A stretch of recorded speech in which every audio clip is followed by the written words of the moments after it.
does Jax come from? The word Jax. So the founder of the company, his name is Jack Miner. Okay.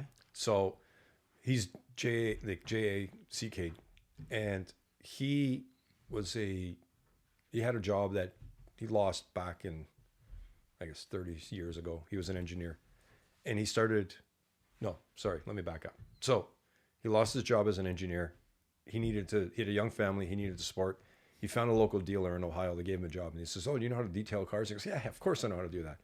So he got in there, started doing it, and he's like, "Man, the product sucks. We need to figure out how to make a better product." So him and a buddy formulated some wax, and it was an easy on-off kind of wax you can use in any temperature, any kind of crazy weather. And then he went on a flea market and tried to sell some stuff.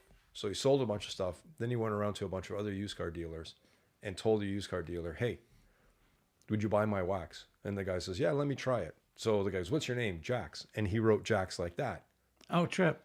And he put wax on the bottom. So that's how the company started. JaxWax. And then this guy that bought at the used car dealer called back and he goes, "How big can you make these containers? This stuff is amazing." So that's originally how the company and the name started. Awesome. It's really cool. But there is actually a Jax behind the JaxWax. It's not good. like they just pulled the name out of a hat and yeah. said, "Here, this is what we're going to call it." Cool. Yeah. Yeah. And it's a generational business. So now the son is running the business. And Right. his son will probably continue running the business as long as I don't screw it up and then put them out of business. But that's not going to happen. But yeah, it's been an exciting journey, and it's still. So how many products do they make? We got over 200. Really? Yeah. And one real cool thing about And you brought us two. No, I brought you a bucket full of stuff. I can't overwhelm you. Just a minute. What's in the bucket? Oh, there's cool stuff, but we'll all three of us have to fight I'm to thinking open that it's bucket. one big fucking thing. We should do a Cleaner. bucket opening on here.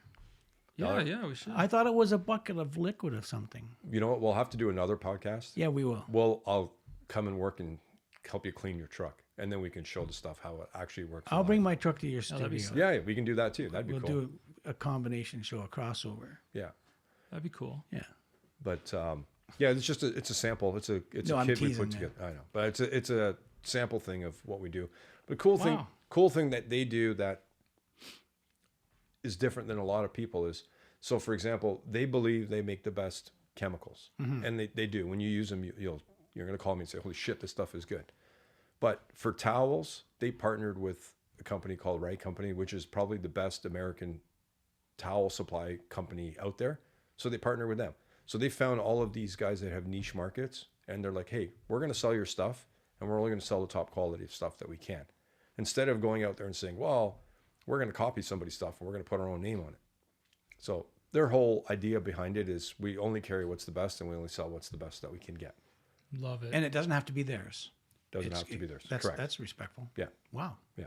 They represent a lot of, we have quite a few different brands of people that they've helped grow because they are tied with them. And it's like, hey, this is the best of this, and this is why we're selling it. So how do you get the word out? If there's no... Social media. I'm really tied into the car community. yeah, We of go course to, you are. Yeah. We go to car shows. Like we've started already with the nice weather. Yeah. I think we went to a car show every single night last week. And it's just being part of the community. Like a local... Yeah, just like some parking lot meet. And awesome. And it's, one of the things that we've done is we've had young kids that are new into this, and they want somewhere safe to kind of go and do a show where they're not going to be harassed by the police. Mm-hmm. And we've said, hey, if you need a place to host events, we'll help you host it. You can come. I have a 5-acre yard. Come and do it in our yard, as long as nobody does anything stupid. Right. We don't tolerate, drinking on, a lot of guys, they do these things and they go out and everybody's drinking. We don't tolerate that. I won't go. When you leave, leave respectfully. Yes, of course. Absolutely. If you want to come back, just be respectful and treat it. You want to come and hang out?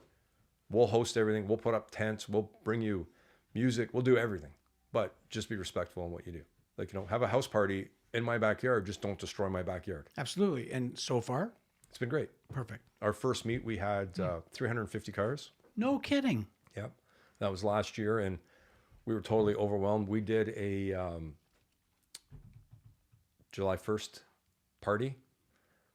I bought like $2,000 worth of fireworks, and we could not squeeze a fly into the place. It was Wow. crazy. Yeah, we had probably 450 cars. Have you another one planning? We're doing a whole bunch. We've been going to a bunch of different ones, but yeah, we have a few more in the books. I think we're completely booked for the entire summer. Wow. Let me know, because Rhonda and I'll come bring my Effie down. Yeah, for sure. That'd be a blast. Yeah, it's great. And we make sure there's food there. And one of the things is we just don't want to serve hot dogs and hamburgers.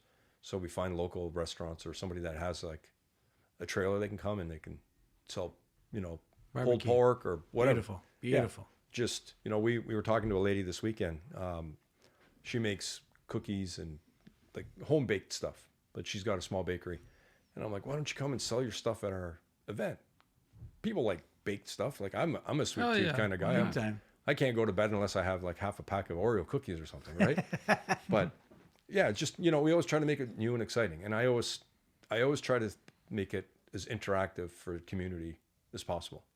And that's one of the other big things is we're huge on the car community. We're part of the car community. And it's been in my blood forever. Mm-hmm. So that's one of the things that's helping us drive this is that we're part of the community. We're not just some guy there trying to, here, try this wax. And so, like, you see guys that... you don't sound like the average salesman. No. You sound like someone who actually gives a shit. Yeah, 100%. Which is a really rare thing. Yeah. I mean, we've started wholesaling stuff to a lot of different places. And one of the things I tell people is put it on your shelf. If something doesn't sell, I'll give you something else or I'll give you your money back. And they look at me and they're like, what? You mean I'm not stuck with it? Why would you be stuck with it? I have somebody else that'll buy it.